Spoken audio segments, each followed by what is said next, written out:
valeurs sur lesquelles est fondée notre République sont aujourd'hui remis en cause. Pour la première fois, ça n'a jamais existé dans l'histoire de France. On a connu des périodes de grande pauvreté, mais il y avait les éléments de solidarité qui permettaient à chacun, et aussi la transmission des valeurs et des références qui permettaient à chacun de s'en sortir. Parce qu'il me semble que la République est en train de vaciller un peu dans certaines de ses valeurs. La République, qu'est-ce que c'est? C'est l'égalité des droits, l'égalité des chances. Qu'est-ce que ça veut dire l'égalité des droits et l'égalité des chances dans un pays qui, depuis quelques années, connaît les banlieues que nous avons dans un certain nombre de grandes villes, hors droit, hors chance, des zones rurales qui se désertifient totalement, des exclus dont le nombre va croissant. Qu'est-ce que c'est que l'égalité des droits et des chances pour ces gens-là? Ils ne savent même pas quels sont les droits qui sont les leurs. Ils n'imaginent même pas qu'ils puissent les revendiquer. C'est un vrai problème. Et je me suis dit que c'était une bonne occasion de parler de racisme. En 1997, un philosophe jamaïcain, Charles W. Mills, conteste l'idée du contrat social. Et il montre que nos sociétés sont plutôt construites sur un contrat racial. Mills explique que les bénéficiaires du contrat social sont uniquement les Blancs. Quand les Blancs disent « justice », ils veulent dire « just us », juste nous. Et oui, pour justifier tout ça, on prétend que la civilisation occidentale serait supérieure, alors que notre richesse provient en grande partie de l'esclavage et de la colonisation. C'est que tout s'enchevêtre pour former une domination spécifique où tout vient comme un bloc, main dans la main, l'idéologie raciste coloniale et l'exploitation économique. Fanon précise « On est riche parce que blanc, on est blanc parce qu'on est riche ». La causalité est circulaire, on pourrait dire, ou plutôt les facteurs raciaux et les facteurs économiques s'auto-entretiennent. On est dans une sorte de capitalisme raciste et impérialiste où, je cite, « L'étranger venu d'ailleurs s'est imposé à l'aide de ses canons et de ses machines ». Le monde colonial s'est ainsi divisé en deux. Il y a la ville du colon, il y a la ville du colonisé. Il y a l'humanisation du colon et l'animalisation du colonisé. On en arrive alors à une séparation au niveau des valeurs morales. Le colon, lui-même, se pose comme le bien, et lui encore pose l'autre, le colonisé, comme le mal.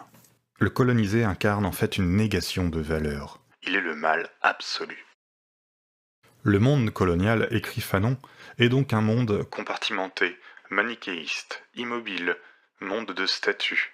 La statue du général qui a fait la conquête, la statue de l'ingénieur qui a construit le pont. En fait, on a économiquement besoin du racisme. Et ça nous permet de comprendre que le racisme et la suprématie blanche ne sont pas un accident de l'histoire ou le résidu d'idées réactionnaires, c'est le cœur de nos sociétés. Il se manifeste à 3 niveaux. D'abord, le niveau politique. Les États occidentaux ont été fondés sur la domination et la colonisation des pays du Sud, et ça perdure encore aujourd'hui. Il n'y a qu'à voir les entreprises françaises qui vont piller les ressources en Afrique de manière néocoloniale. Le deuxième niveau du contrat racial, c'est le niveau moral. Il y a une hiérarchie sociale entre les blancs et les non-blancs. Et le troisième niveau ? C'est le niveau épistémique. C'est ce qui est lié à la connaissance, à la prise de conscience du contrat racial. On fait tout pour le masquer, en présentant les personnes non blanches comme des personnes irrationnelles, moins intelligentes, pour justifier qu'elles soient dominées. Et on va nier que le racisme existe. C'est ce que Mills appelle l'ignorance blanche. Par exemple, les gens qui disent qu'ils ne voient pas les couleurs. Alors, qu'est-ce qu'on peut faire pour lutter contre ce contrat racial ? Mills explique que les Blancs doivent agir, refuser le contrat, qui doivent être des traîtres à leur race. Il dit que trahir la blanchité, c'est être loyal à l'humanité. C'est beau, hein ? Tout à l'heure, le problème, c'est un problème de complexe au niveau des Caldoches, par exemple, de ceux qui tiennent les pouvoirs. C'est un problème de complexe, c'est inné. Ils n'accepteront pas, comme ils n'ont pas accepté pour les Kanaks, de partager les choses. La différence, que les Kanaks, eux, ont réussi à survivre, ont réussi à trouver une autre orientation, une autre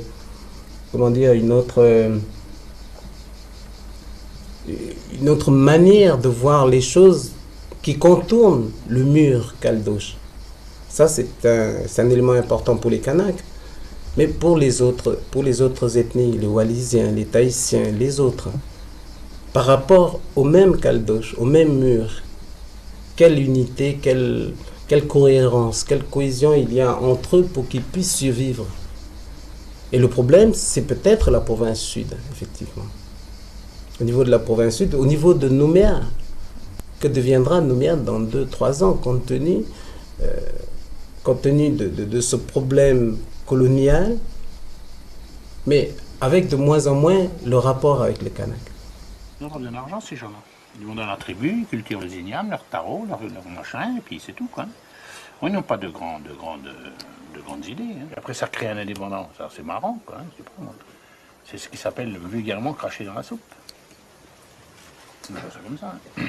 Avant d'être indépendant, il faut se rendre indépendant économiquement, puis après, on peut réclamer une indépendance totale. Mais tant qu'on dépend d'un pays, on n'a plus qu'une chose à faire, c'est d'affermer. Hein. C'est comme ça que je vois ça. La charge raciale, c'est le poids que les personnes racisées portent dans un contexte majoritairement blanc. Penser à ne pas trop se comporter d'une certaine manière qui pourrait en fait confirmer des préjugés, des clichés, ne jamais vraiment être soi, être en hypervigilance, en anxiété raciale, en stress minoritaire. Et donc cette charge raciale-là, ensuite, évidemment, parce qu'on est tout le temps en confrontation avec ce monde majoritairement blanc, cette blanchité, cette suprématie blanche, eh ben, on va intérioriser la silenciation, parce qu'on se rend compte que, bah oui, en fait, tous ces efforts-là de stratégie de suradaptation, certes, ça me permet de survivre dans ce contexte majoritairement blanc, mais le mieux, ce serait peut-être aussi de me silencier. Et donc, c'est là, donc la dernière dimension, c'est la charge intrapersonnelle. C'est comment on se voit face au miroir. Est-ce qu'on s'aime? Quelle est la poupée que tu préfères? Pourquoi? Carquet. Parce que quoi? Carquet, c'est mon préféré. Celle-là. Pourquoi? Parce que ma sœur, elle joue que avec ses poupées blanches. Ce serait la blanche moi. Pourquoi? Parce que j'aime bien ses yeux bleus. Quelle est la poupée la moins jolie? Celle-là. Pourquoi? Je sais pas. Parce qu'elle est noire. Quelle est la poupée la moins jolie? La noire. Parce que j'aime pas trop le noir. Pourquoi? Parce que tous les enfants de mon école, ils sont blanches. Et moi, quand je serai grande, je mettrai de la crème pour devenir blanche. Le problème, et à mon avis, c'est le problème lié à l'assimilation. I am your father. On se croit capable d'eux. Est-ce que on sait qu'on va pouvoir fournir des efforts et être récompensé entre guillemets comme les autres? Il va falloir qu'on en fasse 3-4. Sur la question de la réussite, parce qu'on postule que lorsqu'on fait valoir un certain nombre de qualités qui sont reconnues par la société, on réussit. Mais premièrement, ces qualités sont celles qui sont jugées par la société comme étant utiles, elles peuvent donc changer, donc ça correspond quand même non pas à des qualités en soi, ce sont des qualités qui sont reconnues politiquement parce que ça va être... Pas politiquement, c'est le marché. C'est politiquement ou économiquement. Il n'y a pas que le marché. Peu importe, il n'y a pas seulement le marché qui existe, mais la question qu'on peut se poser, c'est dans ces parcours que l'on peut qualifier entre guillemets d'ascensionnels, est-ce qu'on a affaire véritablement à une réussite? Le concept de réussite me paraît aussi problématique. C'est déjà Michelet qui posait cette question à propos dans Le Peuple. Il disait, au fond, ceux qui montent, est-ce qu'ils y ont gagné véritablement? Ce qu'on présente comme une réussite, il dit, peut-être d'un point de vue économique, ils ont amélioré leur situation, mais il y voyait parfois aussi une forme d'abattardissement moral. Qu'est-ce qu'on fait de ce parcours?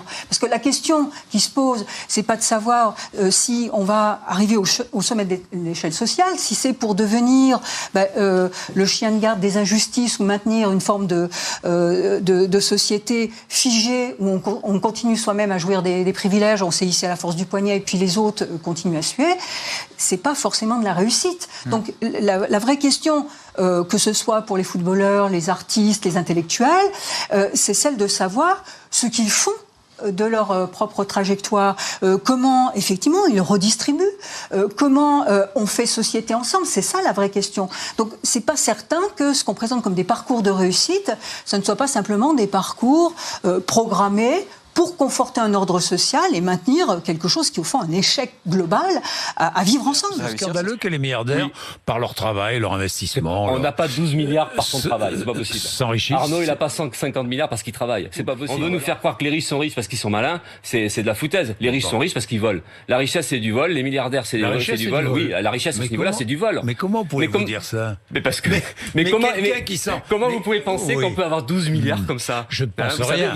Je ne les ai pas, moi, si vous divisez les 12 milliards sur l'histoire de l'humanité, à partir de quand il faudra avoir bossé pour pouvoir avoir 12 milliards en tant qu'on est 2000 € par mois? Donc c'est ce système. C'est incroyable. C'est ce système que vous voulez mettre. On peut vivre avec 1 million d'euros, par exemple, ce serait presque raisonnable, 1 million d'euros. Mais pourquoi 12 milliards? Pourquoi 150 milliards? Pourquoi aujourd'hui? Et c'est ça qui fait que... On est à peine riche, quoi, avec 1 million d'euros. C'est du vol, parce qu'en fait, cette richesse-là, elle vient du pillage de la richesse collective. Les travailleurs, là, ils sont en colère. Alors, je sais pas comment ça pourra se traduire, mais à un moment ou à un autre, à force de pousser sur le thème, vous allez tous autant que vous êtes, c'est-à-dire vous, la majorité de la population, c'est-à-dire nous tous, 80-85% de la population va vous demander de vous serrer la ceinture, et puis les mêmes se gavent. On a un capitalisme qui vit sous perfusion d'argent public, quelques 200 milliards.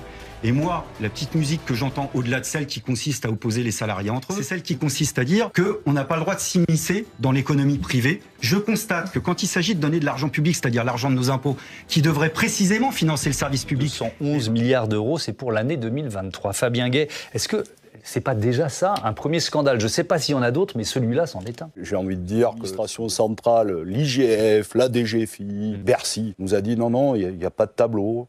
Mais quel volume? Combien de dispositifs? Est-ce que vous savez quelle entreprise touche quoi? Et que là, on nous a dit non. On a tout compilé et pour la première fois, on a un chiffre objectivé. C'est 211 milliards pour l'année, évidemment, 2023 qui était notre année de référence. Est-ce que les grandes entreprises françaises, elles sont dopées à l'argent public? Pas du tout, pas du tout. D'abord, je voudrais quand même dire qu'il y a tellement de fantasmes autour des aides aux entreprises et des grandes entreprises qu'on pourrait croire que c'est des cadeaux aux entreprises et qu'elles font n'importe quoi avec cet argent. Tu mens, il ment. Il faut de la rigueur dans l'utilisation de l'argent public. Deuxième chose, il faut distinguer ça de la suspicion systématique. Tais-toi. L'État, donc nos impôts, dépense 1/4 de son budget, 1/4, pour les entreprises privées, sans contrepartie et sans preuve que ça crée de l'emploi. Tout ce qu'on pourrait faire pour l'hôpital, pour l'éducation, pour l'écologie. L'État exonère d'impôts et de cotisations patronales les entreprises. C'est le contribuable qui va payer à la place. Donc en fait, c'est bien nous qui payons. Le vrai scandale derrière ça, donc ce 1/4 en fait finalement des dépenses de l'État qui va aux entreprises privées, il ne sert pas à créer des emplois. Voire même il en détruit. Ça c'était une étude qui avait été faite parce que tout l'argent qu'on dépense pour aider les entreprises privées, c'est de l'argent qu'on ne dépense pas, qu'on ne dépense plus dans l'éducation nationale, dans les hôpitaux. Écoutez, triste et en colère, pour dire les choses simplement. Quand on a vu les annonces du Premier ministre, pas un mot sur ces chiffres de la pauvreté qui ont augmenté à un niveau jamais connu depuis qu'on suit cette statistique depuis 30 ans. Tant dans l'augmentation que le taux, donc 15,4% de ménages sous le seuil de pauvreté. Le seuil de pauvreté, je le rappelle, c'est 1 288 € par mois. Oui, voilà. Et vous avez à peu près 10 millions de personnes qui sont concernées, mais en réalité c'est plutôt 12 millions si on prend les territoires d'outre-mer, si on prend les personnes sans domicile qui sont pas dans la statistique de base de l'INSEE. Des chiffres qu'on n'avait jamais connus, plus creusement des inégalités. Et qu'est-ce que nous annonce le Premier ministre sans même faire écho? Personne du gouvernement n'a réagi sur ces chiffres-là. C'est la première fois, moi, que je vois ça. Ça fait 20 ans que je suis à la Fondation. On peut pas se dire, ben voilà, ça fait 8-10 ans qu'on est au gouvernement, président de la République, et on a vu augmenter la pauvreté du fait de décisions successives qui font que les plus pauvres s'enfoncent, que les inégalités se creusent, parce qu'on n'a pas su redistribuer les richesses. Je pense qu'il y a une lecture technocratique, voire idéologique du sujet. Parce qu'on se rend pas compte ce que ça veut dire 10 €, 20 € quand vous avez 650 € et concrètement, par mois pour pouvoir survivre. On est la première génération depuis 1930 à ne pas pouvoir augmenter notre niveau de vie grâce au travail. Il n'y a pas si longtemps, un salaire suffisait pour une famille de 4. Aujourd'hui, même avec 2 salaires, c'est compliqué. Pareil, pour accéder à l'immobilier, acheter un bien, c'est devenu inaccessible. Et que donc aujourd'hui, les gens qui peuvent augmenter leur niveau de vie, c'est seulement grâce à l'héritage.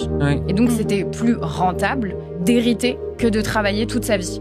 Il y a une époque où tu pouvais augmenter ton niveau de vie en 15 ans, après ça a été en 45 ans, et aujourd'hui c'est en 85 ans si tu veux juste doubler ton niveau de vie. Quand j'arrive à Sciences Po, je rencontre une discipline qu'on appelle les théories de la démocratie. Ça fait partie de mes chocs intellectuels. C'est à ce moment-là que j'ai commencé à m'interroger à travers mes lectures sur la définition que l'on donne de la démocratie et à me rendre compte que ce régime dans lequel on évolue et que l'on appelle démocratique, il ne l'est peut-être pas tant que cela. La question qui me passionne, la seule qui m'anime, c'est comment on fait pour partager un peu mieux le pouvoir dans nos sociétés. Comment on fait pour associer l'ensemble des citoyennes et des citoyens aux prises de décision. Comment on fait pour que chacune et chacun se sente et devienne maître de son propre devenir. Gratine aussi un mythe, c'est la méritocratie. Le mérite est un mythe inventé par ceux qui soit ont eu de la chance, soit ont eu du capital pour légitimer cette chance et ce capital. C'est pas parce que le mérite est une fiction que le travail individuel n'existe pas. Et bien sûr, quand tu réussis, quelle que soit ta définition de réussir, souvent derrière, il y a du travail, beaucoup de travail. Mais à un moment donné, il faut aussi se rendre compte que des gens qui travaillent beaucoup, il y en a plein. C'est le mot de Youssoufa. C'est pas en travaillant dur qu'on devient riche en vrai,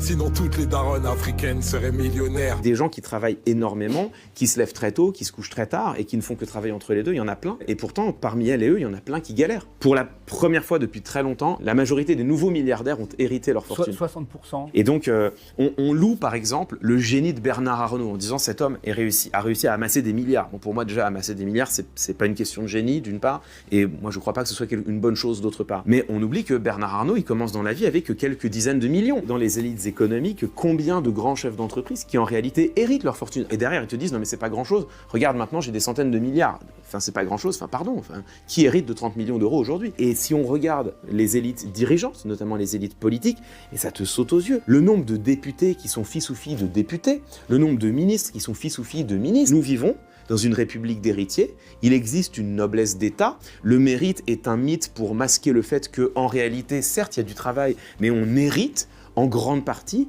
de ce dont on dispose. Et tout ça, moi, ça m'est insupportable. Je vois tout ce potentiel, et je le vois gâché.